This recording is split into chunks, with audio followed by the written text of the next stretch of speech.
Welcome to the AI character setup. We're just carrying on from the animation setup tutorial that came previously, where we got greystone vaulting. So in the VaultIt content folder, there is an AI blueprint, but if you're only doing AI, you can start from there. But for simplicity's sake, I'm just going to duplicate him and show you what it takes to set up AI with VaultIt from scratch. So we'll open the character and start with him. First of all, you're going to see ability system replication mode. For players, you use mixed. Full is an option for players. If you're, I guess lazy might not be the right word, but I can't think of a better one. And for AI, it's just minimal. Now, take note of the max ledge height. This is the highest he can vault, 250. We're going to need that number later. Now, I just want to mention, in that construction script, there's some helper functions. So we've got get max height from ground. If I hit compile, it says 340. And this is comprised of the get max jump height for character, which is 90 plus 250 is 340. So that is the absolute maximum pinnacle of what he can reach if he does a jump, and then at the apex he vaults. This isn't too useful for us unless we specifically set up AI that maximizes that potential. So we're not going to do that. We're just going to use his maximum vault height. Now, for AI to actually vault, they need to use the auto vault option, and a later tutorial will go more in depth with these settings. For now, just set it to walking and falling, and set the skip to 1. So it'll do the auto vault check every second frame. One issue you can run into if this is high, or if you have a low tick rate, is that the auto vault check occurs between render ticks and actually misses the opportunity. So you don't want to set that too high unless you don't really care. That's our balancing act. Come to character movement. Use acceleration for path is a very helpful thing to get nicer movement for AI in general. And the vaulting also takes the acceleration, or the acceleration is a direct result of input. So it's basically using the input for where we want to vault. So instead of where we're going, it's where we want to be going. And that makes sense to me. So I'm enabling that. So those are the main things. There's the replication mode, it's minimal, and auto vault states. Yeah, and he should be set up, but he needs a fair bit more than that. For one thing, there's no AI logic whatsoever, and there isn't really a valid world for him to move around in. So let's just get some obstacles in of varying height.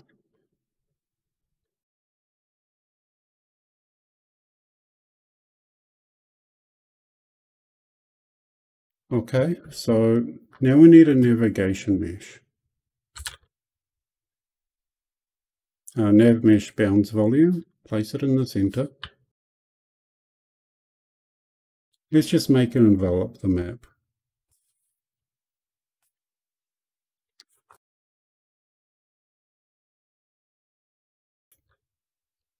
I won't think about it.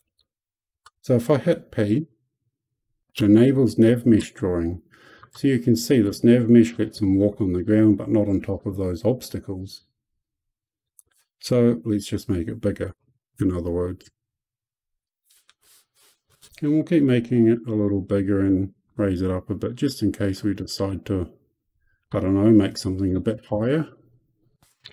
make it a little more interesting, so we volts multiple times if we want to. Now let's grab the recast nav mesh.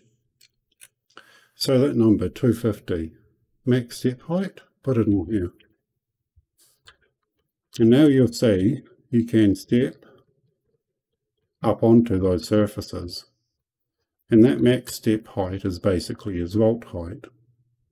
I find the slope settings generally wrong and go one way or the other to get anything remotely accurate. Don't ask me what that's about. So agent height, we take his capsule height times 2, 192 I think. 96 times 2, yeah, 192. And his radius, smallest that will traverse those nav measures, is 42. A little disconcerting because it doesn't show that this is walkable for really much of this, even though it very clearly is. I just set like 20. Is that going to do it? Nope, doesn't seem to want to give us a nice nav mesh, but it may work fine anyway. I'm not terribly experienced with nav meshes in general. But at the very least, we know he can walk around the level now, so we can get started. Okay. So we don't care about any of these inputs. We're just going to leave them alone. We come down here and have a begin play. Let's give him a delay. Now this is a horrible way to ensure that it actually, event possessed. Now we know he is a controller, past the AI controller. And we'll promote to variable, not a controller. Now we're going to, we'll give him a delay anyway, just because we want to wait for the level to fully load so we can see what's going on. So he'll wait a second, and then he's going to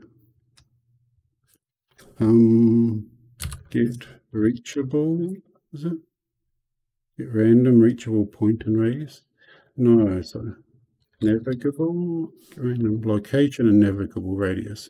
I know it's the correct one when you have to actually call it. That's how I remember it anyway. At least that's how I think it is. It's been a while since I worked with this. So the radius, or the origin form thing, I'm just going to use the center of the world. Because the world is centered. And the radius could really just be the size of the world. If I wanted, that's easy to determine. Drop a sphere trigger in, set it to 0, up the sphere radius till we reach the edge of the map. And yeah, it's 5,000. I'll just do 50,000. I'm just going to do 30,000. So let's see, if we found a location, or rather if we didn't, let's just add a delay and make it interesting. Random float and range between, I don't know, 0.1 and 0.3, just to try again from a failed attempt.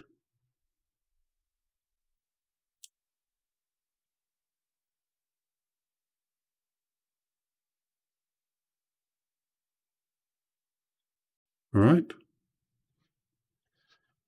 But if we were successful, then we can go move.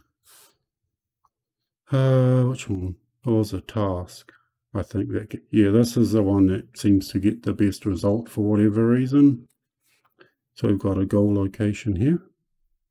We've got our AI controller here. Acceptable radius, not too fast. Stop on overlap, check partial path, all of that doesn't matter. So we're going to do the same thing for when he finishes or fails his move, but we'll let him wait a little bit longer, potentially. But we go back to the start and move again. So if I compile that, I'll press P to just hide that nav mesh, and then hit Alt-S to simulate, so we can watch them. Okay, there we are. One thing that might help is just draw debug sphere.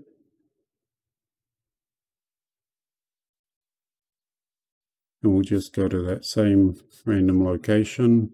Just make it a bit smaller. And you can draw it for 2 seconds. So now if I simulate, see where he's trying to go because the sphere comes up. You can see the vaulting's working. I don't see the sphere, it might be under it though. Okay, so we have an issue is when he tries to go under it, project goal on navigation, is that the answer? See, I'm not an AI person, so I don't really quite know that one. That we did it again, I think. No, he's going over here.